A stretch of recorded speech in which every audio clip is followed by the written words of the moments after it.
Hello, this is Cameron Sabat from Cutting to the Case, and I'm here with His Excellency Jean Bosco Barege, and he is the Ambassador of the Republic of Burundi. Yes, thank you. Thank you so much for coming on our podcast today. I really appreciate it. So, just to start out with this, can you give a general overview of how the healthcare system in Burundi is organized? Thank you very much. It is an honor to be with you on this occasion.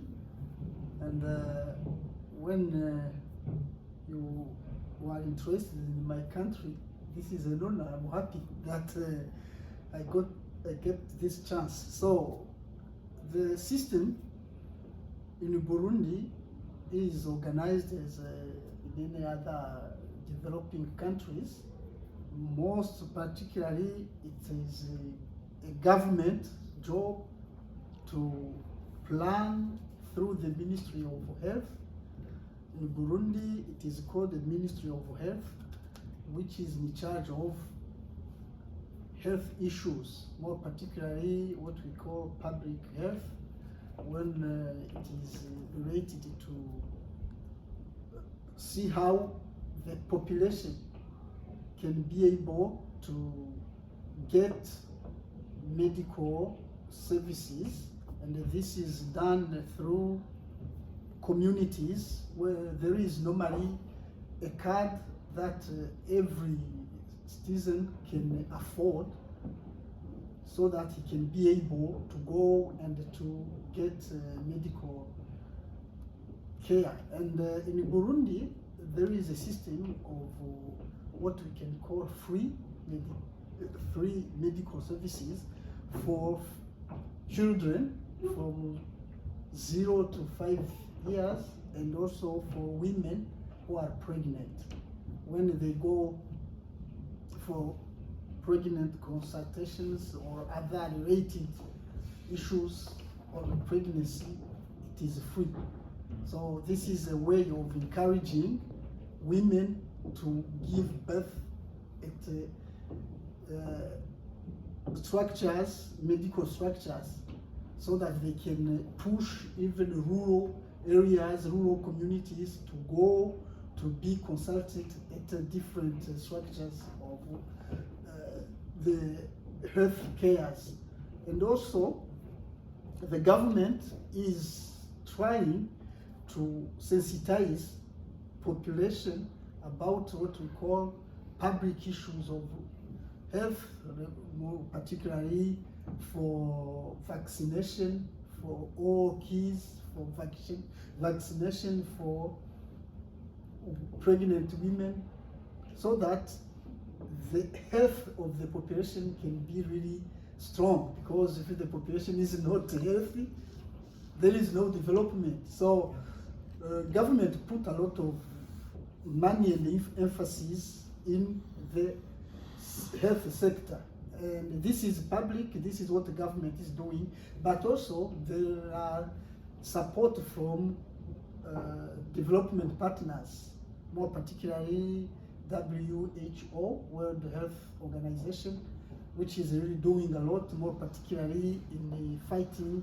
malaria, because Burundi is in Central Africa, and malaria is a big challenge, and they are trying really to fight malaria through what they call distribution of mosquito nets, so that the population can fight malaria. And this is a big issue. Malaria really is a problem because of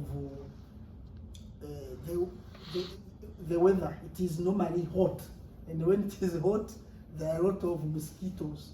So government, together with the development partners, they are doing a lot so that they can fight malaria. But also there are some diseases, what we call dysentery or cholera, and also government is doing whatever possible by providing or distributing potable water, so that the population can have really potable water to fight these diseases.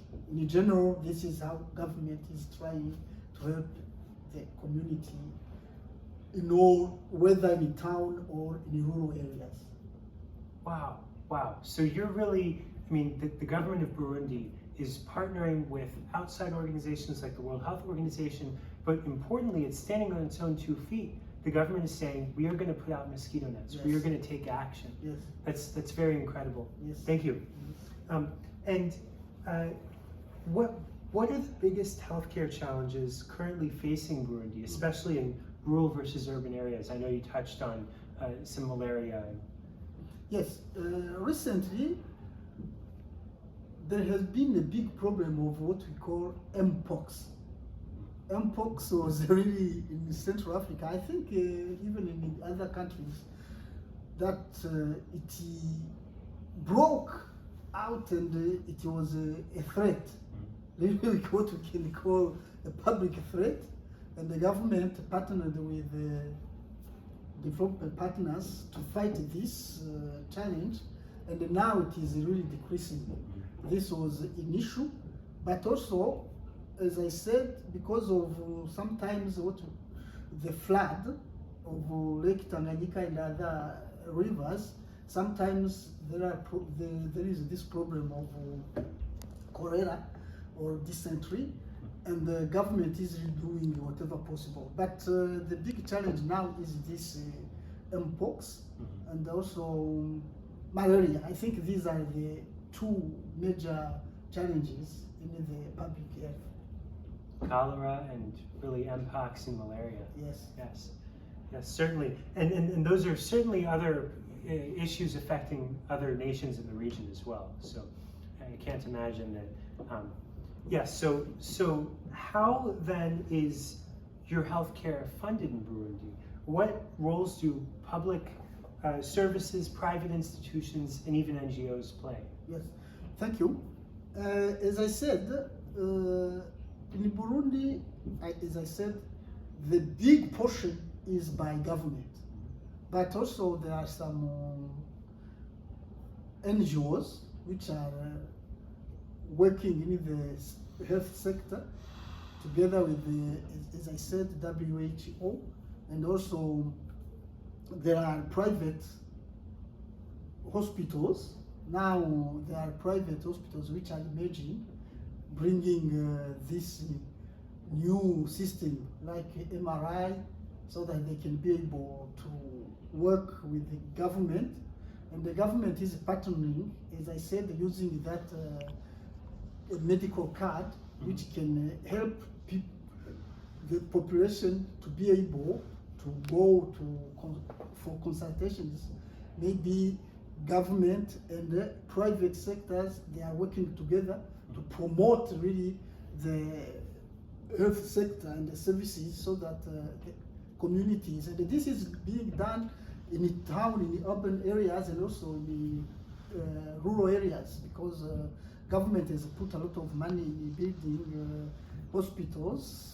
For instance, in the center of Burundi, where they have put a big hospital with the MRI, so that it can help the population. And this is also helping even our bordering population from DRC, East DRC, and others from west of Tanzania. They are coming into Burundi, because Burundi normally is a small country. When our location is very strategic, the bordering communities of other countries can cross to Burundi, and it is very easy. So for Burundi, we are doing whatever possible so that we can position ourselves as health hub. So that's why maybe through this occasion, I invite Americans who are interested in the health issues to come and visit Burundi and see how this strategic location can help and develop health services in Burundi. It's truly incredible, the location really for a central hub. I mean, it's in Central Africa. So Yes. This is exceptionally important. I know that there are a lot of people watching who are very interested in global health. So I appreciate you sharing that message with them. Thank you very much. And, I invite anyone who would be interested to come and visit and see, as we said, this strategic location where Burundi can be positioned itself as the medical hub. Thank you. Yes, thank you very much. I appreciate it. Thank you. Thank you.